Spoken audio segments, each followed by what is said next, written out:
అన్నదాత అన్నదాత మీ అన్నదాత, చెమటోడ్చి ఆహారాన్నందించే రైతన్నా, అనునిత్యం నీ కండదండగా నిలిచే నేస్తం ఎవరన్నా.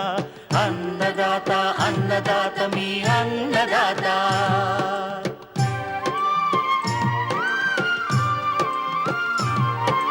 నూతన రీతుల సాగుబడికి, నూరింతలు పెరిగే దిగుబడికి సూచనలిచ్చే సస్య రక్షణకు, పశు పోషణకి శాస్త్ర విజ్ఞానం అందించి ముందుకు నడిపే తెలుగు రైతు భారతదేశానికి మకుటం అయ్యేలా తీర్చిదిద్దే ఆశయంతో మిమ్ము మేలు కొలిపేది అన్నదాత.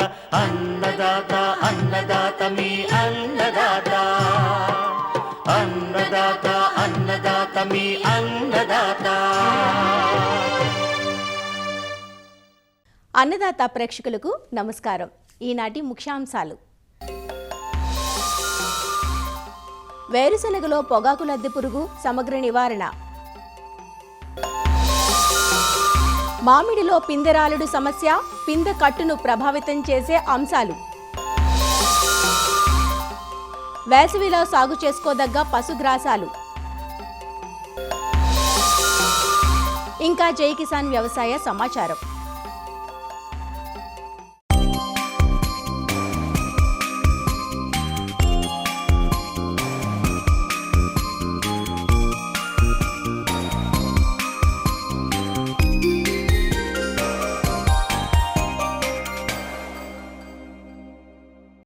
వేరుశనగ నూనె గింజల పంటల్లో అధిక విస్తీర్ణంలో సాగే ఏ పంట.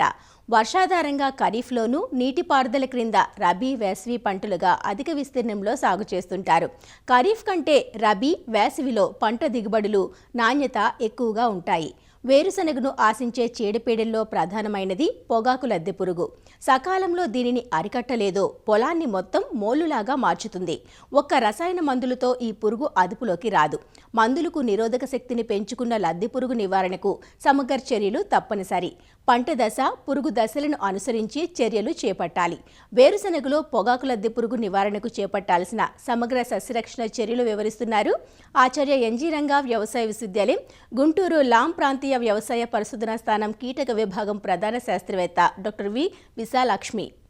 ముఖ్యంగా ఈ లద్దె పురుగు అనేది ఈ రబీ పంట కాలంలో అంటే ఈ చల్లని రోజుల్లో దాని తీవ్రత అనేది అధికంగా ఉంటుందండి. దీని తల్లి రెక్కల పురుగు అనేది గుడ్లని ఒక 150-200 వరకు ఒక సమూహం కింద పెడుతుంది. దానిపైన దాని పొట్ట వెనుక ఉన్న వెంట్రుకలతో కప్పి ఉంచడం వల్ల మనం ఆకులపై ప్రస్ఫుటంగా ఈ గుడ్ల సముదాయాలు కనిపిస్తాయి. కాబట్టి పురుగు ఆశించిందని గమనించినప్పుడు ముందు గుడ్ల సముదాయాలు ఏమాత్రం అవకాశం ఉన్నా కూడా ఏరి కాలి కిందేసి నాశనం చేసుకోవాలి. అదేవిధంగా వేరుశనగతో పాటు మనం కొన్ని ఆముదం మొక్కలు కనుక వేసుకుంటే ఈ పురుగు ముందుగా ఆముదం నాశిస్తుంది. కాబట్టి ఆముదం తాలూకా ఆకులు కూడా వెడల్పుగా ఉంటాయి. దాని మీద గుడ్ల సముదాయాలు కానీ లేదా గుడ్ల సముదాయాల నుంచి వచ్చిన చిన్న పిల్లలు కానీ ఒకే దగ్గర కనిపిస్తాయి. కాబట్టి ఆ ఆకుల వరకు తీసి నాశనం చేయడం వల్ల మనం ముందుగానే పురుగుని తగ్గించుకోవడానికి అవకాశం ఉంది. దాని తర్వాత ఇంకా తీవ్రంగా ఉంది అన్నప్పుడు మాత్రం వీటి నివారణ కోసం క్లోరిఫైర్ఫాస్ అనేది ఒక 500 మిల్లీలీటర్లు కానీ, క్వినాల్ఫాస్ 400 మిల్లీలీటర్లు కానీ, ఎస్ఫేట్ అనేది 300 గ్రాములు కానీ మనం మొదటి దశలో పిచికారీ చేసుకోవాలండి. తీవ్రత కొంచెం ఎక్కువగా ఉంది అంటే మాత్రం అప్పుడు ఈ థైడీకార్బ్ లాంటి పురుగు మందు ఎకరానికి 300 గ్రాములు పిచికారీ చేసుకోవాలి. ఇంకా బాగా పెరిగిన దశలు అంటే 5వ దశ 6వ దశ అనేవి మన వేలు సైజులో బాగా పెద్దగా ఉంటాయి. ఇది ఏ రకమైన పురుగు మందు కొట్టినా కూడా లొంగదు. కాబట్టి అలాంటి దశలో నివారణ కోసం మనం విషపు ఎర అనేది తయారు చేసుకోవాలి. దీనికోసం ఒక 10 కేజీల తౌడు, అదేవిధంగా 300 గ్రాములు థైడీకార్బు, అలానే 2 కేజీల బెల్లము కలిపి తగినంత నీళ్ళలో ఉపయోగించి ముద్దలా చేసుకొని వీటిని చిన్న చిన్న ఉండలుగా చేసుకొని చల్లని సాయంత్రం పూట ఈ అంటే పొలంలో ఈ వరుసల మధ్యలో వేసుకోవడం వల్ల మనము ఈ పెద్ద దశలో ఉన్న పురుగులను తగ్గించుకోవడానికి అవకాశం ఉంటుందండి. అవి సహజంగా ఈ అంటే పగటి పూట ఈ మట్టి గడ్డల కింద దాక్కుని రాత్రిపూట మాత్రం బయటకు వచ్చి పంటను తినివేస్తుంది. కాబట్టి ఆ రకమైన నష్టాన్ని మనం గమనించినప్పుడు ఇది ఈ లద్దె పురుగు తాలూకా పెద్ద దశలు చేస్తున్నాయని గమనించుకొని ఈ రకంగా విషపు ఎరను ఉపయోగించి మనం పంటను రక్షించుకోవడానికి అవకాశం ఉంది.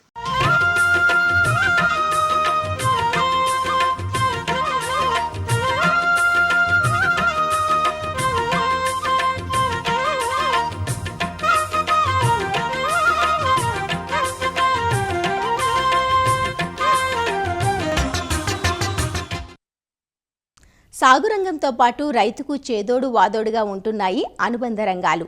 పంటలకు తోడుగా పశువులు, జీవాలు, కోళ్ల పెంపకంతో సాగును సమీకృతంగా చేపట్టినప్పుడు రైతుకు రిస్క్ తగ్గి ఎంతో కొంత ఆదాయం సమకూరే అవకాశం ఉంటుంది. పాడి నిర్వహణలో 60 నుంచి 70% వ్యయం పోషణకే అవుతుంది. పచ్చి మేతలను ఎంత పుష్కలంగా అందించగలిగితే పోషణ వ్యయంపై అంతగా నియంత్రణ ఉంటుంది. రాబోయేదేమో వేసవికాలం. గ్రాసాలకు కొరత ఏర్పడే ఎండాకాలంలో పచ్చి మేతల అవసరాలను తీర్చుకోవాలంటే రైతులు తమకున్న నీటి వసతిని అనుసరించి స్వల్పకాలంలో చేతికొచ్చే పశుగ్రాసాలను సాగు చేసుకోవాలి. అలా విత్తుకోదగ్గ గ్రాసాలు పెంపకంలో తీసుకోవాల్సిన జాగ్రత్తలను తెలియజేస్తున్నారు ప్రొఫెసర్ జయశంకర్, తెలంగాణ రాష్ట్ర వ్యవసాయ విశ్వవిద్యాలయం సమీకృత సాగు విభాగం సీనియర్ శాస్త్రవేత్త డాక్టర్ సిహెచ్ ప్రగతి. ఒక రైతుకు గనక ఒక 2 పాడి పశువులు, 20 జీవాలు, 200 కోళ్ళు ఉన్నట్లయితే ఒక అరెకరంలో అంటే పావెకరంలో గడ్డి జాతి పశుగ్రాసాలను, పావెకరంలో లెగ్యూమ్ జాతి పశుగ్రాసాలను గనక పెంచుకున్నట్లయితే సంవత్సరం అంతా కూడా పశువులకు కానీ గొర్రెలు లేదా మేకలకు కానీ సంవత్సరం అంతా కూడా మేతను అందించడానికి వీలుగా ఉంటుంది. మామూలుగా రోజుకి ఒక పాడి పశువు గనక తీసుకున్నట్లయితే ఒక 30 కిలోల పచ్చిగడ్డి, ఒక 6 కిలోల ఎండుగడ్డి, 3 కిలోల దాణా అనేది అవసరం అవుతుంది. సో ఇవి సంవత్సరం అంతా కూడా పొలం నుంచి రావాలి అంటే ఒక 2 పాడి పశువులకు 20 జీవాలకు కలిపి ఒక అరెకరంలో గనక అంటే ఒక పావెకరంలో ధాన్యపు జాతి గడ్డి, ఒక పావెకరంలో లెగ్యూమ్ జాతి గడ్డి వేసుకున్నట్లయితే సంవత్సరం అంతా కూడా మేత లభిస్తుంది. ముఖ్యంగా ఈ గడ్డి జాతి పశుగ్రాసాల్లో కనుక తీసుకున్నట్లయితే super Napier, hybrid bajra Napier అనేది బాగుంటుంది. తర్వాత లెగ్యూమ్ జాతి పశుగ్రాసాల్లో లూసర్న్ కానీ, హెడ్జ్ లూసర్న్ కానీ ఇలాంటివి వేసుకోవచ్చు. లేదు ఇంకా అదనంగా కొంత భూమి కేటాయించగలరు అనుకుంటే మామూలుగా మేత జొన్న, మేత మొక్కజొన్న ఇట్లాంటివి వేసుకునేటువంటి అవకాశం ఉంటుంది. ముఖ్యంగా హైబ్రిడ్ బాజ్రా నేపియర్ అనేటువంటి పశుగ్రాసం గనక తీసుకున్నట్లయితే ఇందులో ముఖ్యమైనటువంటి రకాలు కో3 కానీ, కో4 కానీ, సూపర్ నేపియర్ కానీ ఇలాంటి రకాలు అధికంగా పశుగ్రాసాన్ని ఇచ్చేటువంటి రకాలు. ముఖ్యంగా ఇది కాండపు ముక్కల ద్వారా పొలంలో అనేది వేసుకొని దాన్ని మల్టిప్లై చేసుకోవచ్చు ఆ పశుగ్రాసం కింద విస్తీర్ణాన్ని. హెక్టార్కి చూసుకుంటే 30,000 కాండపు ముక్కలు అనేవి ఒక హెక్టార్కి అవసరం అవుతాయి. దీన్ని ముఖ్యంగా ఫిబ్రవరి మాసం వరకు కూడా వేసుకోవచ్చు. అయితే ఇది బహువార్షిక పశుగ్రాసం. ఎక్కడైతే నీటి వసతి ఉంటుందో ఆ ప్రాంతాల్లో వేసుకోవడానికి అనువుగా ఉంటుంది. దాదాపు మే నుంచి కూడా ఈ కోతలు తీసుకోవడానికి అవకాశం ఉంటుంది. ఈ మధ్యకాలంలో ఎక్కువ మంది రైతులు సూపర్ నేపియర్ అనేది ఎక్కువగా వేస్తున్నారు. దీనికి పొలంలో బోదెలు తయారు చేసుకొని బోదెకు ఒకవైపు ఈ కాండపు ముక్కల్ని ఏటవాలుగా పెట్టుకోవాల్సిన అవసరం ఉంటుంది.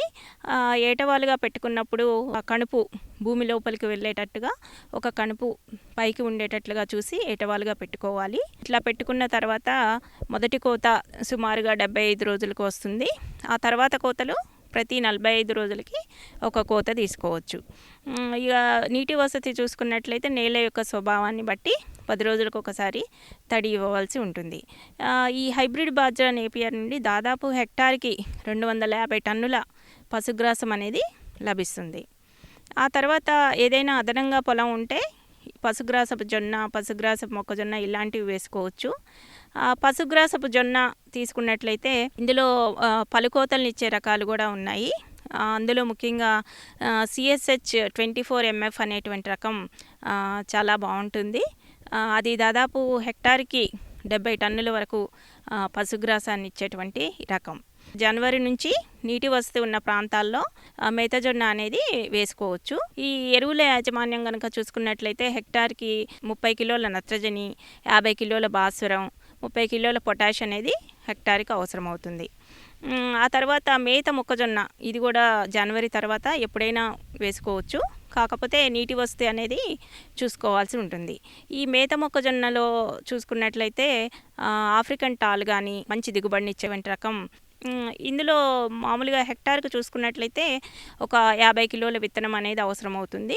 వరుసల మధ్యలో 60 సెంటీమీటర్లు దూరం ఉండేటట్లుగా విత్తుకోవాలి. హెక్టార్కి చూసుకున్నట్లయితే దాదాపు 100 కిలోల నత్రజని, 50 కిలోల భాస్వరం, 30 కిలోల పొటాష్ అనేది అవసరం అవుతుంది. ఈ మేత మొక్కజొన్న కూడా దాదాపు హెక్టార్కి ఒక 50 టన్నుల వరకు కూడా పశుగ్రాసాన్ని ఇస్తుంది. అయితే ఇది మనం ఒక కోతలో మాత్రమే తీసుకోవడానికి అవకాశం ఉంటుంది. తర్వాత ఈ లెగ్యూమ్ జాతి పశుగ్రాసాల్లో లూసన్ కానీ హెడ్జ్ లూసన్ కానీ వేసుకోవచ్చు. లూసన్ అంటే బహువార్షిక రకము. వేసుకున్నప్పుడు కొద్దిగా ఎక్కడైతే బంగారు తీగ వంటి సమస్యలు ఉన్నాయో అక్కడ ఆ ప్రాంతాల్లో హెడ్జ్ లూసన్ లేదా దశరథ గడ్డి అనేది వేసుకోవచ్చు. ఈ హెడ్జ్ లూసన్ అనేది విత్తనం ద్వారా మనం వేసుకోవాల్సి ఉంటుంది. దాదాపు హెక్టార్కి చూసుకున్నట్లయితే ఒక 20 కిలోల విత్తనం వరకు అవసరం ఉంటుంది. హెడ్జ్ లూసన్ అనేది పశువులకే కాకుండా గొర్రెలు లేదా మేకలకు కూడా మంచి మేతగా వేయవచ్చు.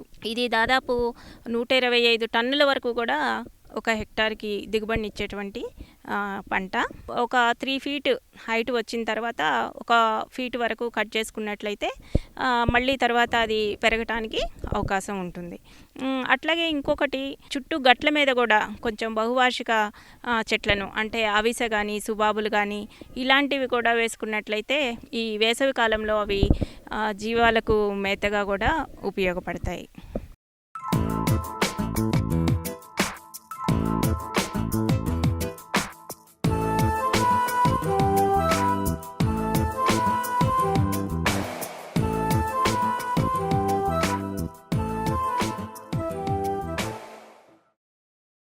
పండ్లలో రారాజు అయిన మామిడిని ఇష్టపడిన వారు ఎవరుంటారు చెప్పండి?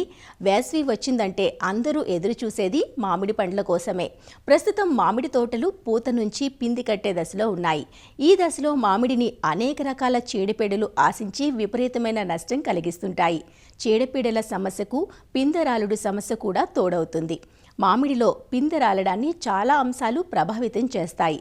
మామిడిలో పిందెరాలుడు సమస్యకు గల కారణాలు, నివారించే మార్గాలు, పిందె కట్టును ప్రభావితం చేసే అంశాల గురించి ఈనాటి అన్నదాతలో తెలుసుకుందాం. మామిడిలో పిందె రాలిపోవడానికి అనేక కారణాలుంటాయి.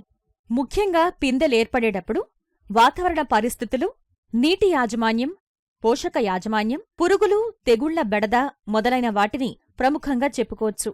సహజసిద్ధంగా చెట్లలో రాలే పిందెల విషయంలో రైతులు పెద్దగా ఇబ్బంది పడాల్సిన అవసరం లేదు. కాని పిందెలు అధికంగా రాలిపోతున్నప్పుడు మాత్రం రైతులు తగిన నివారణ చర్యలు చేపట్టాలి. మామిడి చెట్లలో వచ్చే ప్రతి పూలగుత్తిలో 4000 నుంచి 6000 వరకు పూలు ఉంటాయి.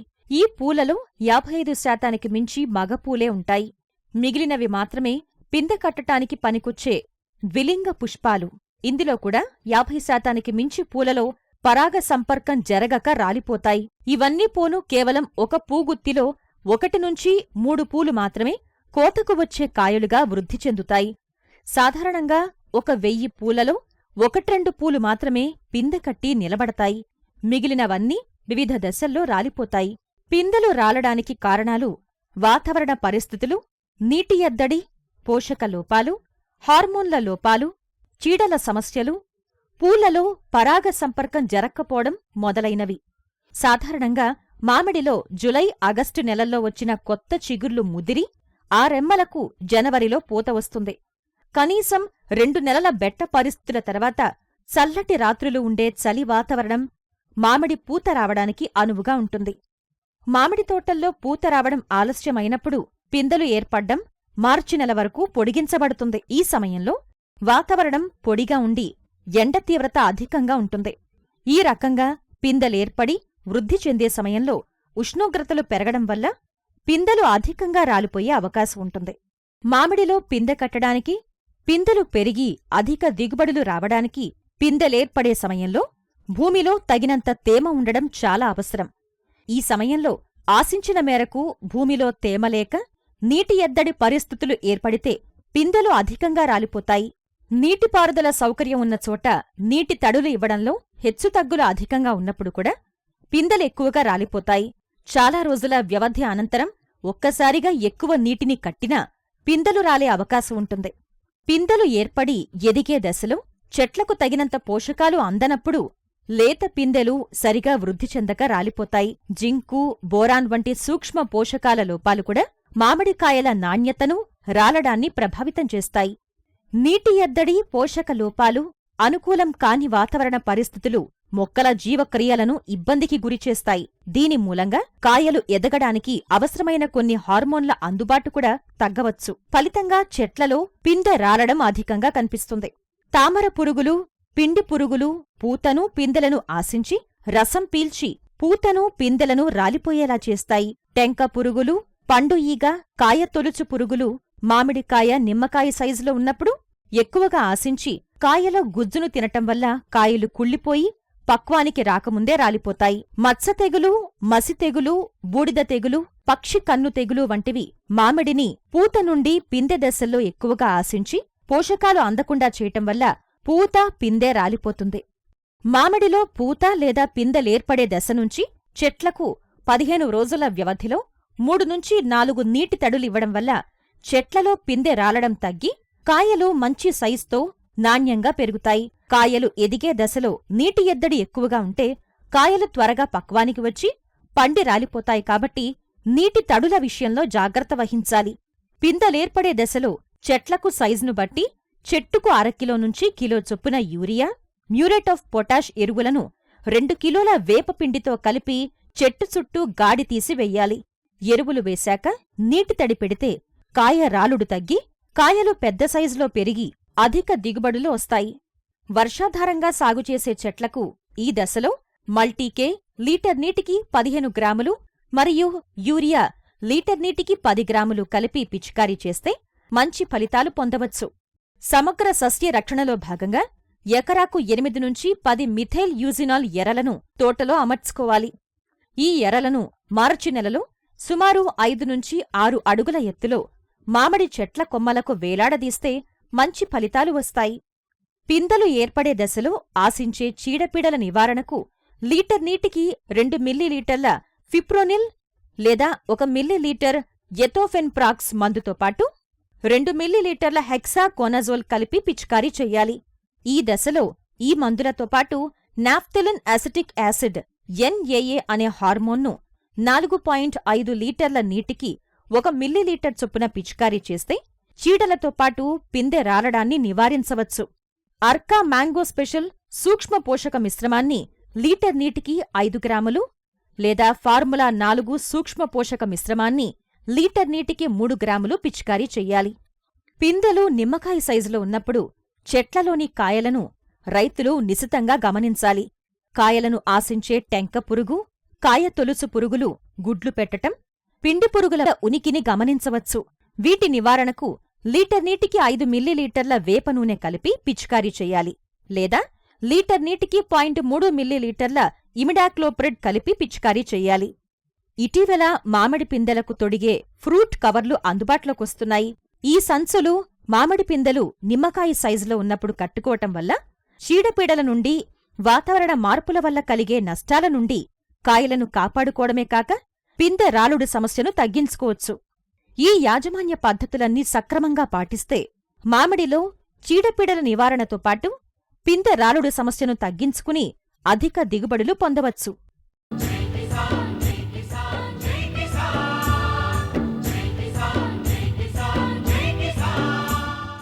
వ్యవసాయ సమాచారం ఇప్పుడు జై కిసాన్లో చూద్దాం.